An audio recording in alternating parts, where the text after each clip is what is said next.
This is the Dog Savant Podcast with your host, Brett Endies. Hey everyone, welcome to the podcast. This is episode 4. Today we're going to talk about puppies. Before we get started, I just want to get some business taken care of. Please, if you're watching this or listening to this, go onto iTunes, go onto YouTube, review, rate, subscribe.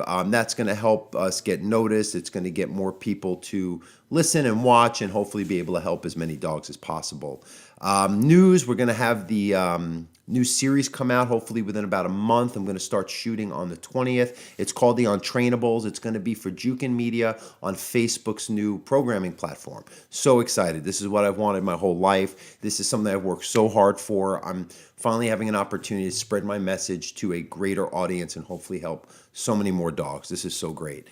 So stay tuned for that. I'll, of course, announce it more as the podcast goes on. And I think let's jump right into it. So we're going to talk about puppies, right? That's the foundation. This is where they are, a new clean slate, and where all of the good, bad, or whatever associations are being made, and it's going to set them up for the rest of their interactions for the rest of their life. When I get a puppy case, and unfortunately because I'm a problem behavior specialist, only about 25% of my cases are new puppies that the owner just has had the foresight to realize that it's probably good to create that foundation now while the puppy is most impressionable, or they have a puppy that seems to be a little bit more challenging than their past puppies or what they've tried just as their own. Because some puppies, they're just easy. They're wired to be a little less challenging. What you apply, with some of the information you just might read in books or online takes, and you raise your dog reasonably well. What are the most important things? So you got a new puppy, right? First of all is getting the right puppy, a puppy that's a good match for you. I would not recommend a working line Rottweiler for a very, busy family that isn't going to have a lot of time to put into the dog's training or exercise or socialization. They might want something that's a little bit more user-friendly. I'm not saying that dogs don't need training, exercise, and socialization. Most do, but some are a little bit more, I'd say, experience handler friendly than others as far as the breeds. Personality-wise, you can get a puppy within a breed that can be wired one way or another, although certain breeds do have a potential to have certain personality traits. They all are, at their base level, dogs psychologically.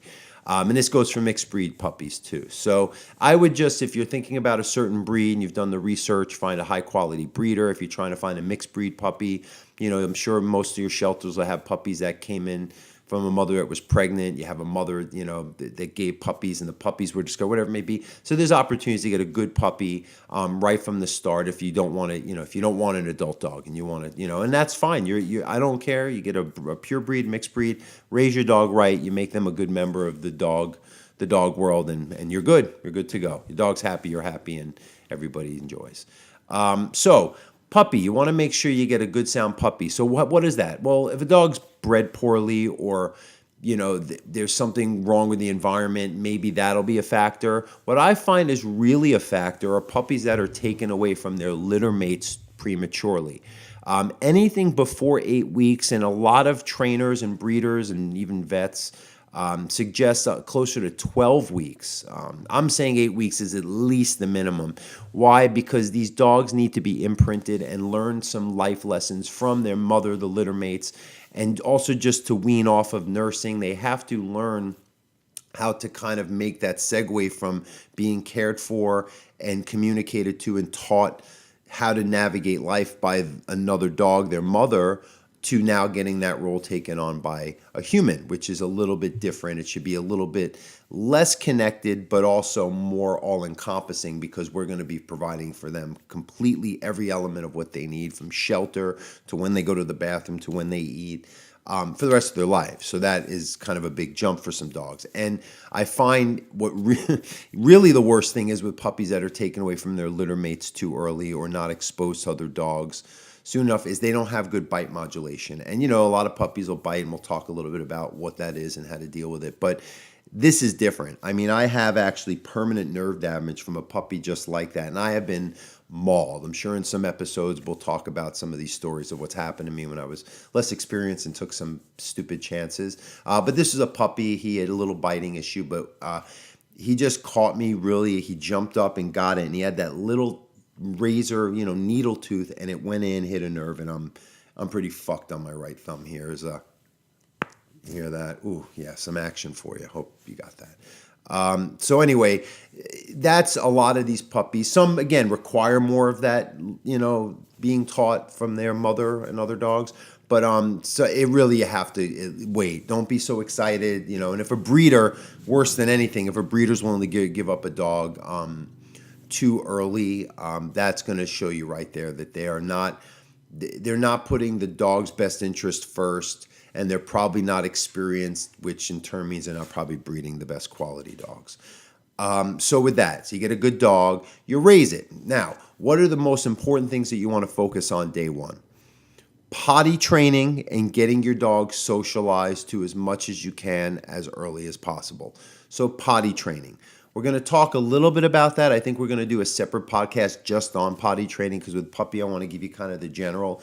But you want to start teaching your dog to go to the bathroom outside.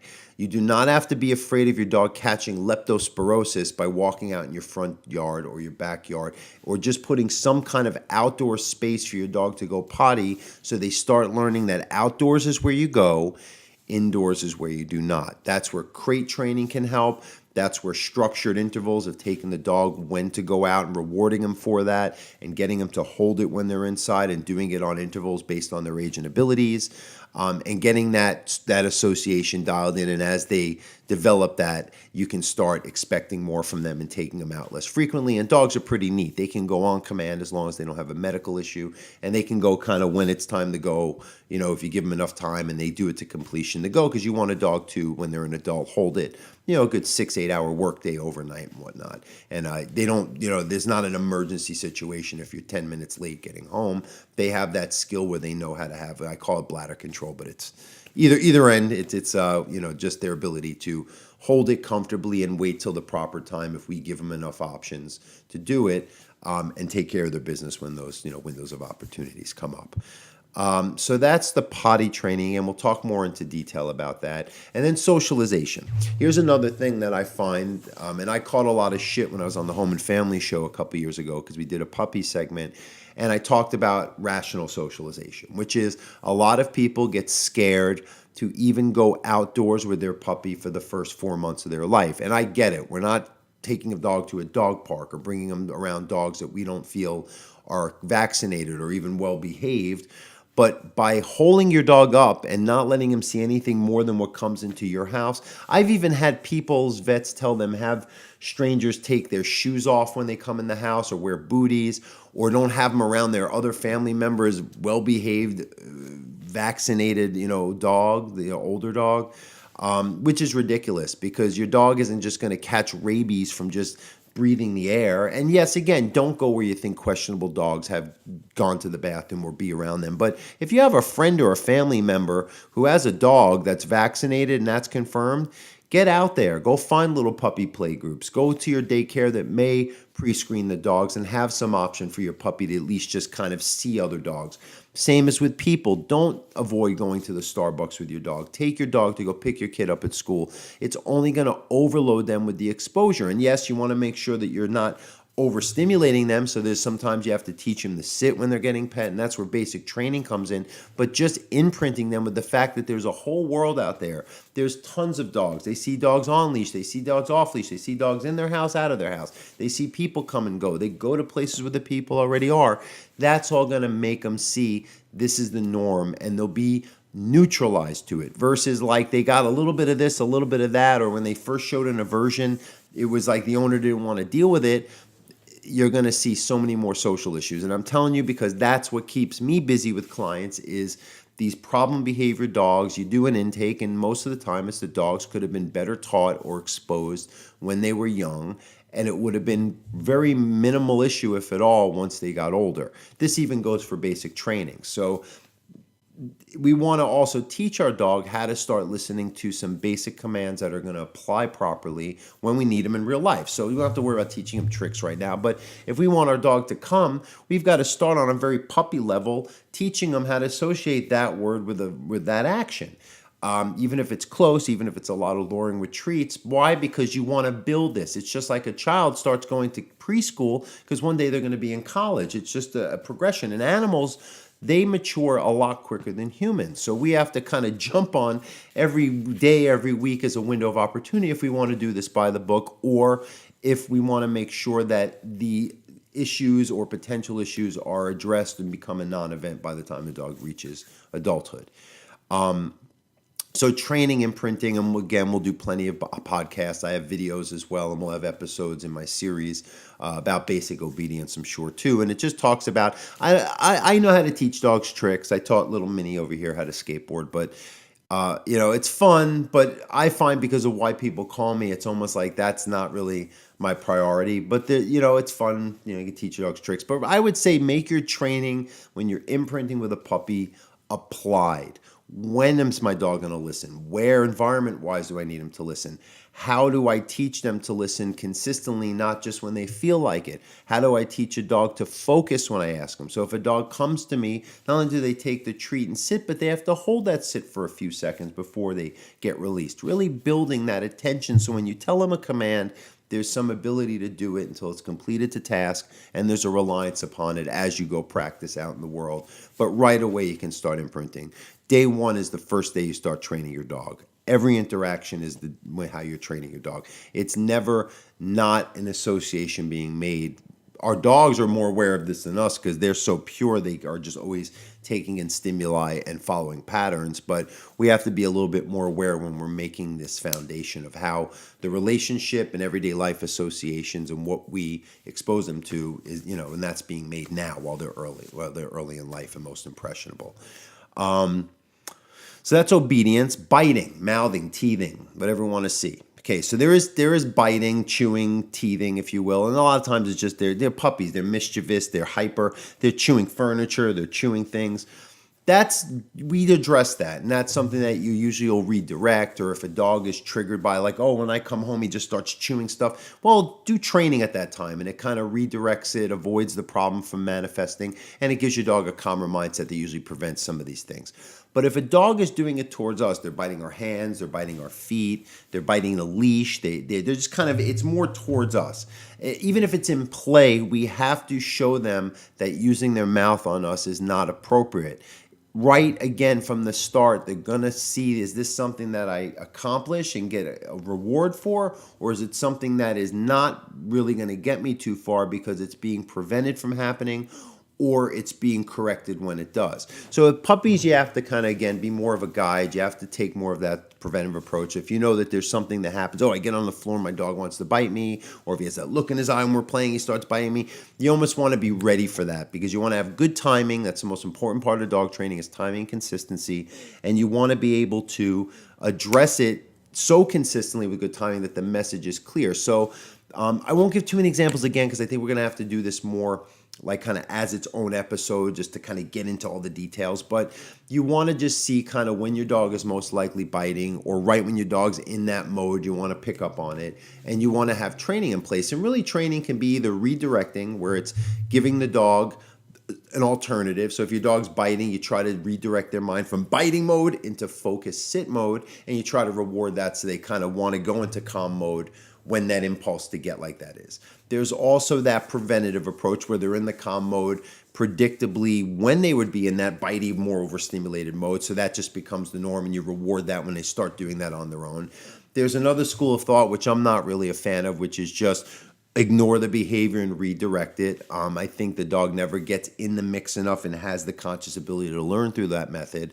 And then there's also the corrective, which we can use a little bit about, but sometimes we're giving too much emphasis. We think we're punishing or we're saying no, and it might be giving the dog too much attention for the wrong behavior.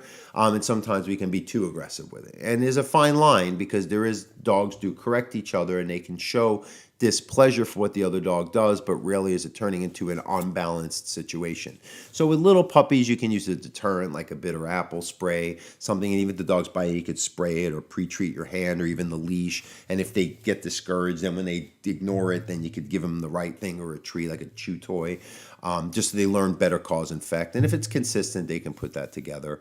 You still want to look into why is my dog more wanting to bite me by getting him more calm through the training, giving him a command to replace or react to it instead of always just correcting or redirecting. So try to be preventive, try to have a strategy, and just know, it's usually when you're coming and going, moving around the house, they're getting impatient because they know you're going to feed them or they don't get attention, or you're playing with them and then they get to that next level of getting revved up and they just start biting to kind of modulate their energy. It's just so, they want to kind of bite your hands like dogs bite each other behind the ears and on their body when they're playing. And we show them, you can do that with other dogs, get your fill. But with humans, we can play and do it, but the mouth really should not happen. It's a good investment to teach your dog that you're in control of that. You have certain boundaries as far as physical interactions. And most importantly, they're not getting comfortable putting their mouths on people. I don't care if it's friendly or he's just doing it gently.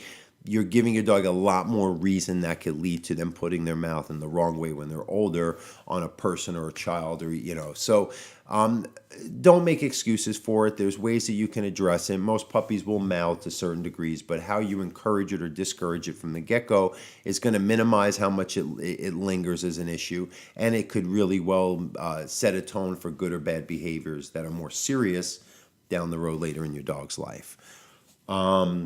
Leash walking. A lot of puppies aren't used to being on a leash because we tend to avoid, even if it's around the house, let them get used to wearing a leash. We're not going to talk much about I think we did in episode 2, a little bit more of the walking, but just a regular flat collar. I'm not really a huge fan of harnesses because I find they backfire and lead to pulling and more stress on the dog over time and other issues like reactivity. But just walking them from room to room, up and down the driveway in the yard, just get a dog familiar with being on a leash, and even sometimes having them just stay in one place while you hold the leash so that they can just learn that they don't have to move every time you move. It's a real good way to build patience in your dog and teach a dog to get comfortable with it so that when you're out walking at some point, you've already prepped them for what that's going to look like without having any kind of resistance when you get out in the world with that.